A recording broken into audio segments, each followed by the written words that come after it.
The Lakers lose and still have no idea when LeBron James will return. It sounds too good to be true, but somebody's actually going to join USC football.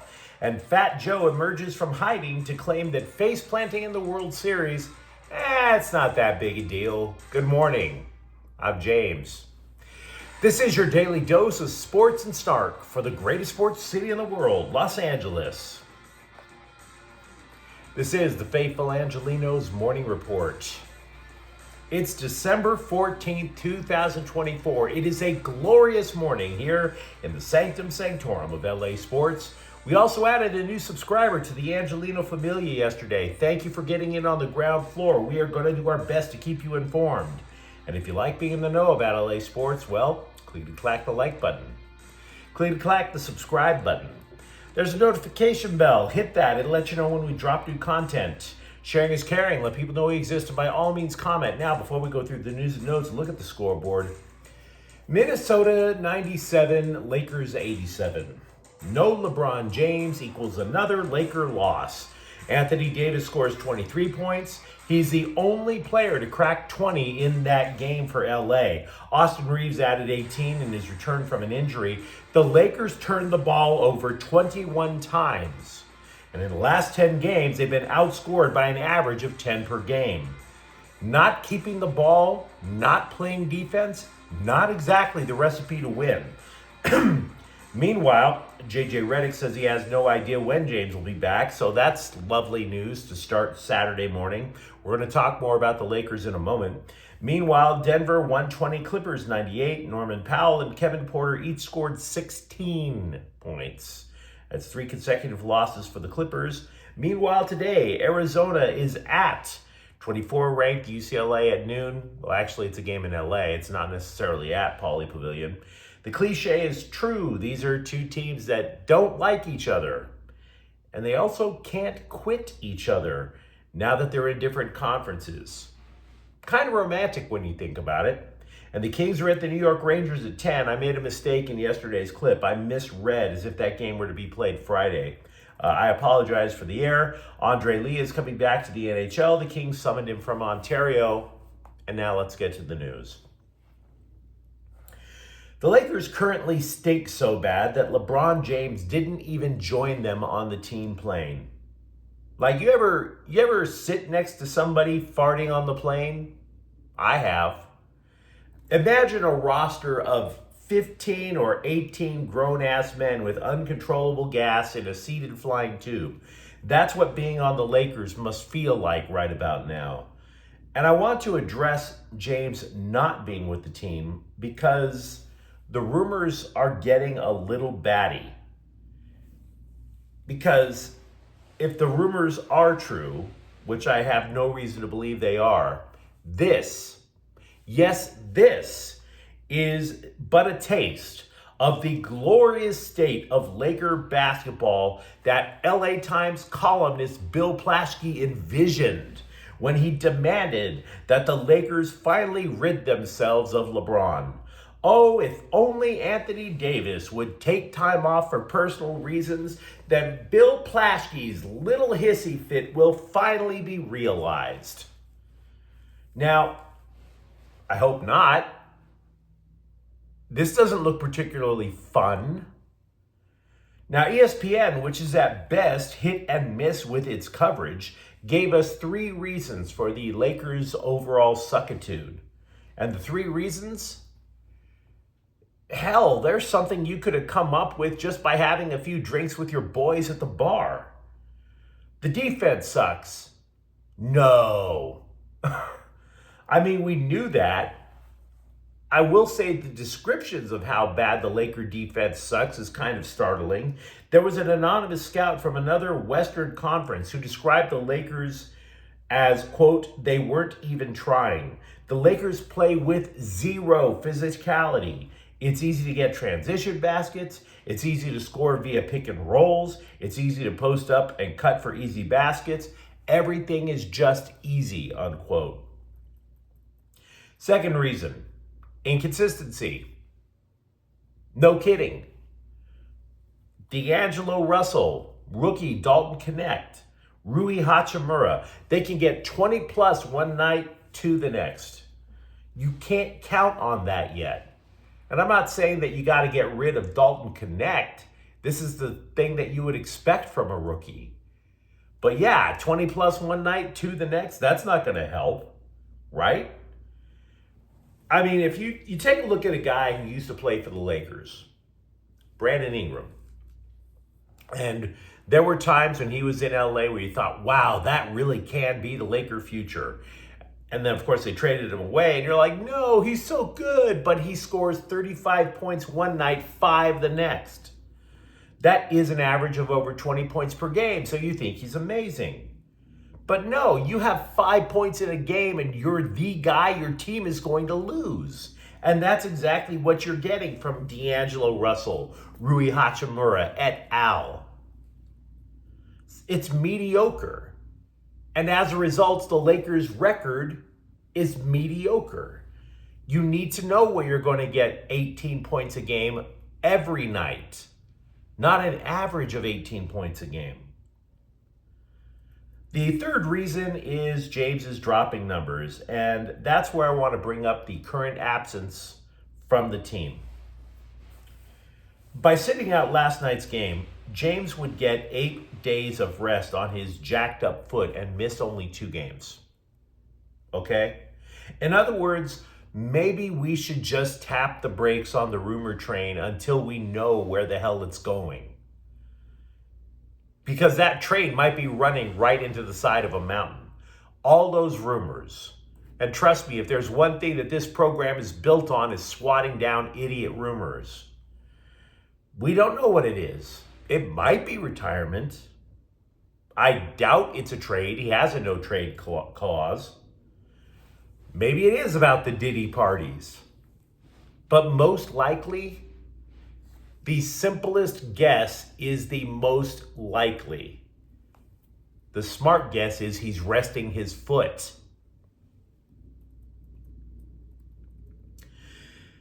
Linebacker Rajon Davis has entered the transfer portal, making 16 Trojans who have abandoned ship. He is not even going to stay on the market. He pretty much knows where he wants to go. Apparently, he's going to be heading to Fresno State to join linebacker coach Matt Entz, but he can't quite make it official yet. Here's the thing. There was this blogger talking about Davis being this big loss because Mason Cobb and Easton Mascarenas-Arnold are both going to be gone due to eligibility. But Davis had 4 full years to crack the Trojans lineup, and he couldn't. I mean, how big of a loss is that really? It's true that USC is now down to 4 linebackers overall. Or I should say, let me rephrase. It is true that USC has lost 4 linebackers to the portal and graduation. But their base defense only needs 2 linebackers, guys. Eric Gentry and freshman Desmond Stevens, who did contribute this season, are currently atop the depth chart for the Las Vegas Bowl and probably next year. So you would want more linebackers. I just don't necessarily think this is the 5-alarm fire that every defection seems to imply. Meanwhile, the Trojans have added a player. Yeah, somebody actually wants to come through the transfer portal. Who knew? All this time, all we thought is that you could lose players to the portal. Chasen Johnson, formerly of Central Florida, has decided that being Disney World adjacent just isn't for him. The Trojans have lost 4 of its top cornerbacks, so yeah, adding this guy is a fine little howdy-do. Just that little teeny ray of optimism, now that the bleeding has apparently stopped. Apparently. Now, off the field, USC has joined a request with the NCAA and the Pac-12 Conference to dismiss a lawsuit by former running back Reggie Bush over lost NIL pay, because NIL didn't exist back then. The argument is that Bush's suit comes about, at least 15 years too late. Now, I'm not a lawyer, Lawyers don't dress like this. At least I don't think they do yet. My arrest record isn't that long. But if you last played when George W. Bush was president, I'm not sure how long the statute of limitations lasts. Let's just say. A Dodgers blog is reporting that both the Dodgers and Toronto have made 3-year offers to free agent outfielder Teoscar Hernandez. We just don't know the dollar amounts.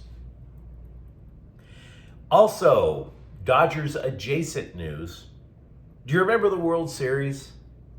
Do you remember Ice Cube and how much fun that was? Yeah. Fat Joe has emerged from his Section 8 tenement. At least I assume it's a Section 8 tenement because that's what his World Series freestyle performance should get him. He goes on a podcast I don't listen to, and without admitting that he made an ass of himself on national television, kind of doubled down on admitting he made an ass of himself on national television.